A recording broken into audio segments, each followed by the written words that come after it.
Você já teve que recomeçar alguma vez? Esse é um desafio que nem sempre é fácil.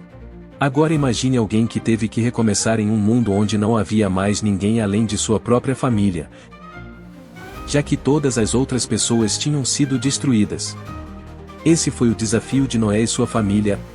8 pessoas no total, e Noé, sua esposa, seus 3 filhos e suas noras, e os únicos sobreviventes do grande dilúvio que destruiu a terra. A Bíblia é muito clara ao afirmar que a sociedade da geração que foi levada pelas águas do dilúvio alcançou um nível de perversidade sem precedentes. O ser humano estava usando toda a sua capacidade para o mal. O capítulo 6 do livro de Gênesis descreve que a terra estava corrompida diante de Deus e repleta de violência. O pecado havia comprometido de forma generalizada todos os aspectos da raça humana. O coração humano inclinado para o mal havia dado lugar a uma sociedade onde a imagem de Deus era continuamente desfigurada por atos de injustiça e depravação. Não sabemos ao certo qual era a população do planeta naquele tempo, mas sabemos que apenas um homem achou graça perante os olhos do Senhor. Foi nesse cenário sombrio que a figura de Noé surgiu na história bíblica. Noé é descrito como um homem justo e íntegro entre o povo de sua época. A Bíblia diz que ele andava com Deus. A retidão de Noé, contudo, não era apenas um testemunho de sua integridade moral, mas um reflexo da graça soberana de Deus operando em sua vida. Ele foi um precursor da verdade bíblica de que a verdadeira justiça diante de Deus não provém dos esforços humanos, mas da fé em sua promessa e obediência à sua palavra. Somente a casa de Noé sobreviveu ao juízo de Deus que foi derramado sobre aquela geração corrompida. Porém, a história de Noé e sua família não se resume a um relato de sobrevivência diante de uma catástrofe natural, mas é também uma história de fé, obediência e graça divina em meio à depravação humana. Eles foram preservados através do dilúvio, não por mérito próprio, mas como parte do plano redentor de Deus para a humanidade, que mais tarde culminaria na obra de Cristo. Na verdade, Noé também foi um dos primeiros heróis da fé e é reconhecido no Novo Testamento como o pregador da justiça, através do qual o próprio Cristo pregou àquela geração ímpia que agora se encontra aprisionada em cadeias eternas. Foi a esse homem íntegro e totalmente diferente das pessoas que o cercavam que Deus anunciou que haveria de destruir a humanidade com o dilúvio. Mas o julgamento divino seria derramado misturado com misericórdia, e a raça humana seria poupada de seu fim através da família de Noé. Pense em uma época marcada pela impiedade, onde a injustiça e a violência eram vistas em cada esquina. No meio dessa decadência moral generalizada, Noé, sua esposa, seus filhos Sem, Cã e Jafé e suas noras formavam a única casa onde o temor a Deus ainda prevalecia. Noé permanecia firme em seus princípios, procurando viver de maneira reta aos olhos do Senhor. A tarefa não era fácil. A cada dia ele era confrontado com o escárnio e as zombarias dos que o cercavam, desafiando sua fé e sua determinação em permanecer fiel a Deus. A Bíblia nos informa que Noé achou graça aos olhos do Senhor, introduzindo-nos ao conceito maravilhoso da graça de Deus. Graça significa um favor imerecido, uma bondade que Deus escolhe dar. No caso de Noé, não porque ele e sua família fossem totalmente sem falhas ou merecedores, mas porque Deus em sua soberania decidiu estender sua misericórdia a eles. A vida de Noé é descrita de maneira que ressalta suas qualidades morais e espirituais. Ele era justo, íntegro entre o povo de sua época e andava com Deus.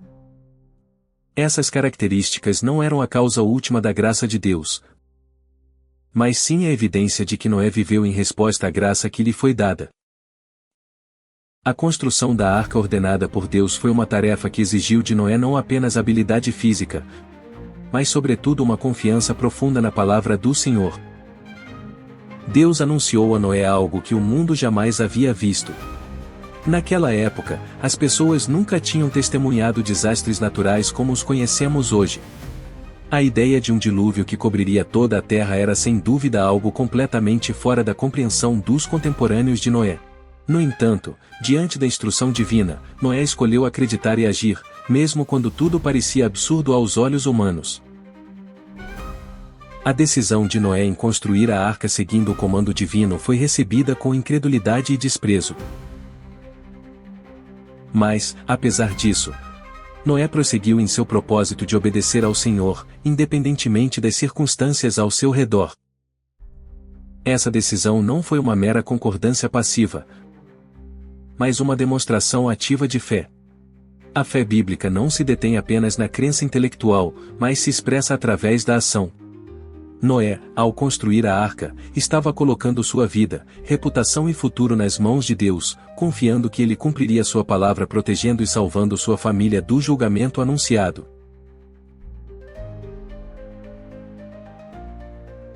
A obediência de Noé foi notável. A Bíblia diz que ele fez conforme a tudo o que Deus lhe ordenara, sem desvios ou questionamentos. Noé seguiu as instruções de Deus ao pé da letra, refletindo um coração que respeita e reverencia a Deus acima de tudo. Noé entendeu que a sabedoria divina é infinitamente superior à humana e que obedecer a Deus é sempre o melhor caminho, mesmo que não entendamos completamente seus planos no momento. Quando as primeiras gotas de chuva começaram a cair, marcando o início do dilúvio, a realidade daquela situação finalmente atingiu a todos. Noé entrou na arca com sua família e com os exemplares de animais, e o próprio Deus trancou a porta da arca. Dentro da arca, a família de Noé enfrentou desafios inimagináveis. A vida em um espaço confinado, flutuando sobre águas turbulentas, testou não apenas a fé, mas também a força emocional e física daquelas pessoas. Durante o tempo no interior da arca, é possível que os dias tenham se tornado indistintos, misturando-se em uma continuidade de cuidados com os animais, manutenção da arca e orações ao Senhor. O barulho incessante da chuva e o balançar constante da arca eram lembretes do juízo que caía sobre a terra.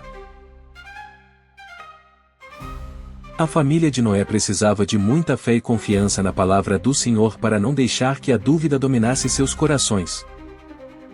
Em meio à tempestade, certamente encontraram momentos de paz e segurança, ancorados na providência de Deus, reafirmando sua fé no Criador que os havia chamado para aquela missão. Quando as águas do dilúvio finalmente baixaram e a arca repousou sobre o Monte Ararat, Noé e sua família enfrentaram o desafio de reconstruir suas vidas em um mundo drasticamente transformado.